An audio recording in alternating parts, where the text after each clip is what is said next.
Hi, my name is Sam, and I will be doing my presentation on the lithium mine at Thacker Pass. Okay, so for a little bit of background, Thacker Pass is located in the McDermott Caldera in Humboldt County, Nevada.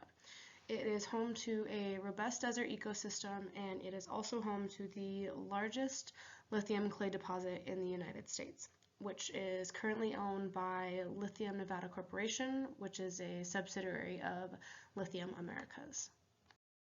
The project has been in development since 2008, but hasn't made a lot of significant progress until recent years because of obstacles, which include obtaining permits and performing an environmental impact statement, which was not completed until January of 2020. Around the same time as Trump was leaving office, his administration made progress with loosening mining regulations and finalizing Fast 41, which allowed for mineral projects such as this one to get the green light and to fast track permits for those projects. In January of 2021, a record of decision was signed by Lithium Americas, the U.S. Bureau of Land Management, and the U.S. Fish and Wildlife Service following the completion of the National Environmental Policy Act process. The first of all of the involved parties is Lithium Americas, who are the corporation producing the project. They believe in the importance of lithium for the advancement of infrastructure in the U.S., but also understand the environmental implications that an open pit mine can have. Throughout this process, their goals were to obtain permits that ensured that they met environmental regulations while also respecting the concerns of nearby tribes and local citizens. The U.S. Bureau of Land Management and the U.S. Fish and Wildlife Service were both involved in the production of the environmental impact statement, which would meet all of the requirements for the National Environmental Policy of 1969. These two groups value the use of land development while also protecting the surrounding ecosystem and creating a sustainable future. There were also several environmentalist groups that included Deep Green Resistance, Western Watersheds Project, Great Basin Resource Watch, Basin and Range Watch, and Wildlands Defense. These groups are involved because of the concerns that they all share about the environmental implications of the mine, although this project also poses a dilemma for these groups because although this mine can have negative effects on the environment, lithium is essential for clean energy in the future. The Peo and Shoshone tribes, also known as the People of Red Mountain, are involved because Thacker Pass is a sacred place for both of these tribes. It is an essential piece of land for them to continue their traditions as it is home to their food, medicines, and hunting grounds for people of both the past and the present. Local ranchers are also involved because of concerns about land use and what that might mean for their community and their day-to-day life. They are mostly concerned about the project's extreme use of groundwater, what it might do for traffic, how many children could be integrated into their schools, the economy, and the potential threat that the mine poses to the land, water, and air. Both of the tribes and local ranchers came together after the record of decision with a lawsuit against Lithium Americas as they both value the land and what it means for both of those communities. Throughout the actual negotiation process, there were no legal constraints that interfered. It wasn't until after the record of decision was signed that the lawsuit was filed. And this lawsuit began with a local rancher who has cattle who graze nearby the mine and sued for both water and wildlife concerns. The two tribes, as mentioned earlier, also joined the lawsuit with evidence of a massacre from 1895, while also claiming that the U.S. government did not consult with them, as is required by law. In this lawsuit, both parties claimed that the environmental impact statement was rushed and also flawed. This is still an ongoing lawsuit, but it is expected that there will be a decision in September of this year. For the negotiation phase, although Lithium Americas first presented their idea for the mining project way back in 2008, The actual negotiation phase was relatively short and simple, with majority of the negotiations occurring within the past couple of years. In 2019, Lithium Americas submitted a plan of operation to the Winnemucca District Office for the Thacker North-South Exploration Project.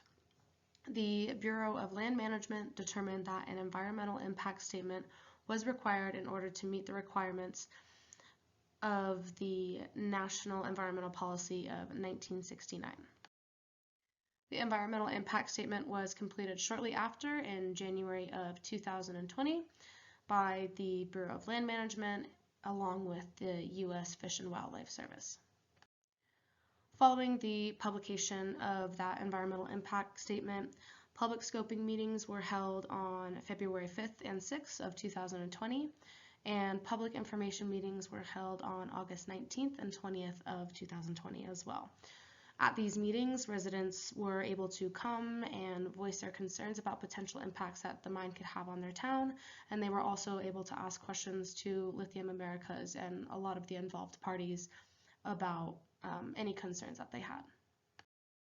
There were several alternatives that were listed in the environmental impact statement, but ultimately what was landed on was alternative A, which was not anticipated to harm any threatened or endangered species or hurt any of the significant historical or cultural resources.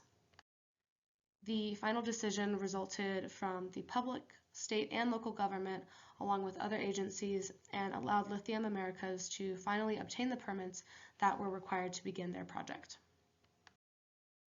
As for the implementation phase, as of February 25th, 2022, the Nevada Division of Environmental Protection issued air, water, and mining permits, with the addition that no mining would be allowed below the water table. But due to the ongoing lawsuit against Lithium Americas, no mining has actually begun. Once that lawsuit is settled later on this year, mining should be allowed to begin.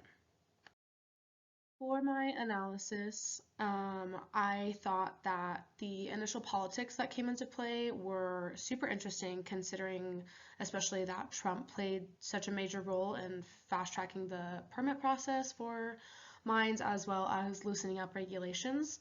I feel like that played a huge role in getting the ball rolling again for Lithium Americas. It was also mentioned that Joe Biden would probably try to tighten up regulations for mining, which may end up playing a significant role at the very end of everything, but that is obviously yet to come. Overall, the whole meat of the process was the obtaining of permits and completing the environmental impact statement.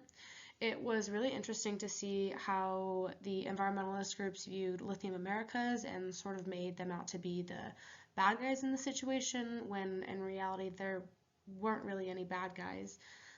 Lithium Americas really did seem to care about the impact that they would have on the environment and really put in the work to get those permits. Something else that I found very interesting during my research of this was that I felt like this was super similar to our very first simulation that we did with Trouble in Tortuga. They both had a lot of the same parties and had a relatively similar issue, but instead of developing land and housing, this project was developing a lithium mine. The cost of development were $230,000 from the Bureau of Land Management and $36,000 from U.S. Fish and Wildlife. I thought that these numbers were huge, but it really was essential in order to get those permits and to abide by the Environmental Policy Act. I would say that it seemed as though this wasn't a super inclusive negotiation, as it should have been, considering that there was a lawsuit that was filed directly after. It seems like the tribal groups and the local residents did not get as much of a say as they maybe should have. Overall, this was super interesting. It was a super complex issue, and I would say that it was relatively successful from the view of Lithium Americas and the governmental agencies, and probably for the environmentalist groups. They would probably say that this was a success due to the regulations all being met. Again, though, from the view of the tribes and the locals, this was probably not viewed as very successful. And overall, I'm really excited to see what comes out of the lawsuit in September. And that is all I have for you guys. Thank you so much for listening, and here are my references.